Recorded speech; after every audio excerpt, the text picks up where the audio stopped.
বাংলাদেশের সবচেয়ে বড় সিনিয়র আলেমদের একজন, আমি নাম বললে আপনারা সবাই চিনে যাবে, নাম বলবো না, তার ছেলে মদিনা ইসলাম ইউনিভার্সিটিতে পড়ে।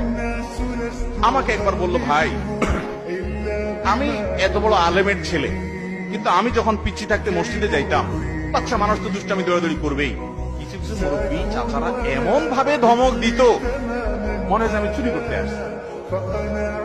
ভয়ে আর মসজিদ দিকে যেতাম না, যে মসজিদে গেলে ধমক খাওয়া লাগে। আমাকে বলতো যে ভাই আপনি একটু বলেন, বাচ্চাদের অনেক অসুবিধা হয়। আমি প্রায় বলি, বাবারা যদি কোনো মুসল্লির সাথে বাচ্চা এসে বেশি ডিস্টার্ব করে, আছে না অনেকগুলো বেশি ডিস্টার্ব করে, তাদের বাবাকে আলাদা ডেকে নিয়ে বোঝাবেন, ভাই আপনার বাচ্চাটাকে আপনি একটু নিয়ন্ত্রণ করেন, ও বেশি ডিস্টার্ব করে, ওকে একটু আনলে ধরে রাখবেন নিজের সাথে, তাকে বুঝাবেন, বাচ্চার সামনে ধমকাবেন না। সবকিছুতে পণ্ডিতি করা যাবে না। গল্প শুনেন, ঘটনা শুনেন। নবী করিম সাল্লাল্লাহু আলাইহি ওয়াসাল্লাম সিজদায় গেছেন, আমাদের নবীজি সিজদায় গেছেন, নাতি হাসান